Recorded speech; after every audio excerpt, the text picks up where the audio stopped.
මගේ channel එකට ඔයගොල්ලන්ව සාදරයෙන් පිළිගන්නවා. අද මං ගෙනාවේ ඔයගොල්ලන්ට රසට ඉක්මනින් කැරට් කරි එකක් හදන විදිහ. මේකට අවශ්‍ය කරන ද්‍රව්‍ය ඔක්කොම මම description box එකේ දාලා තියෙනවා. එතනින් ඔයගොල්ලන්ට බලන්න පුළුවන්. මුලින්ම අපි භාජනයක් ලිපේ තියාගෙන ඒකට තෙල් මේස හැන්දි දෙකක් දාගන්නවා. ඊට පස්සේ තෙල් ටික රත් වුණාට පස්සේ අපි කපාගත්ත සුදුලූන් ටික දාගන්නවා. මෙතන මම බික් 3ක් වගේ අරගෙන තියෙනවා. මම සුදුලූන එකතු කරගෙන තියෙන්නේ තලාගෙන නෙමෙයි, පොඩියට කපාගෙන. මේක ටිකක් තෙලේ බැදුනට පස්සේ අපි එකතු කරනවා ලූණු. මෙතන මම ලූණු බෑයක් වගේ අරන් තියෙනවා. ඊට පස්සේ අපි මේ ටික ටිකක් කවලම් කරගන්නවා. මේ ටිකත් අපි තෙලේ විනාඩියක් වගේ බැදෙන්න දෙනවා. ඊට පස්සේ අපි මේකට එකතු කරගන්නවා කුරුඳු පොතු කෑල්ලකුයි කපාගත්ත අමුමිරිස් කරල් භාගෙකුයි. තව අපි මේකට එකතු කරගන්නවා රම්පෙ කෑල්ලකුයි කරපිංච ටිකකුයි එකතු කරගන්නවා. ඊට පස්සේ ආයිත් අපි මේ ටික හොඳට කවලම් කරගන්නවා.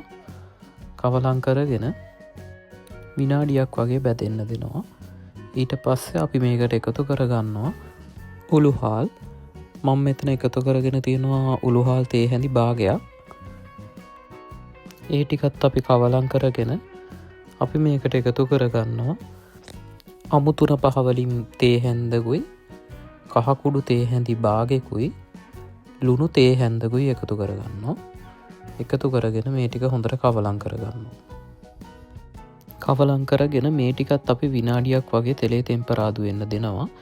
ඊට පස්සේ අපි එකතු කරගන්නවා අපේ කපාගත්ත කැරට් සහ අල. මම මෙතන අල ගෙඩියක් වගේ දාගෙන තියෙනවා. කැරට් අරගෙන තියෙනවා ලොකු ගෙඩි දෙකක් වගේ, කියන්නේ ග්‍රෑම් 200ක් වගේ අරන් තියෙනවා. මම මේ විදිහට තමයි කපාගෙන තියෙන්නේ. ඔයගොල්ලන්ට මේක හීනියට කපා ගන්නත් පුළුවන්. ඊට පස්සේ මේ ටික හොඳට කවලම් කරගන්නවා. කවලම් කරගෙන මේකත් අපි විනාඩි 5ක් වගේ තඹ ගන්නවා. ඊට පස්සේ අපි මේක තඹ ගන්න අවශ්‍ය ප්‍රමාණයට වතුර එකතු කරගන්නවා. සාමාන්‍ය කැරට් ටික වැහෙන ප්‍රමාණයට තිබ්බනම් ඇති වතුර. වතුර ටික එකතු කරගෙන අපි මේ ටික හොඳට කවලම් කරලා පියන වහලා විනාඩි 20ක් වගේ අපි තැම්බෙන්න දෙනවා. මේ ඕගොල්ලන්ට පේන්නේ විනාඩි 20කට පස්සේ හොඳට කැරට් ටික තැම්බිලා තියෙනවා. මේ වෙලාවේදී අපි පොල් කිරි එකතු කරගන්නවා. මෙතන මම පොල් කිරි කෝප්පයක් එකතු කරගෙන තියෙනවා. පොල් කිරි එකතු කරලා මේ ටික අපි හොඳින් කවලම් කරගන්න ඕනේ.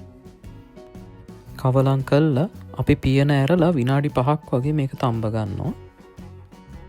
මේ ඔයගොල්ලන්ට පේන්නේ විනාඩි 5කට පස්සේ දැන් අපි එකතු කරපු පොල් කිරි ටිකත් හොඳට තැම්බිලා තියෙනවා. මේ වෙලාවේදී අපි මේකට එකතු කරගන්නවා අබකුඩු.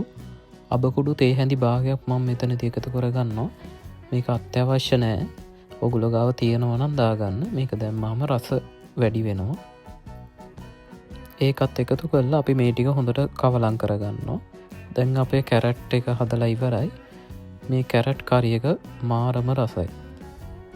මේ විදිහට කැරට් කරි එක ඔයගොල්ලෝ අනිවාර්යෙන් try කරලා බලන්න. try කරලා රස කොහොමද කියලා කමෙන්ට් එකක් දාන්න අමතක කරන්න එපා. මේ වගේ රෙසිපි දිගටම බලන්න මගේ channel එක subscribe කරන්න කියලා මම ඔයගලන්ට ආදරෙන් ඉල්ලනවා. එහෙනම් මේ වගේ තවත් රස රෙසිපි එකකින් හමු වීමේ බලාපොරොත්තුවෙන් මං ගිහින් එන්නම්.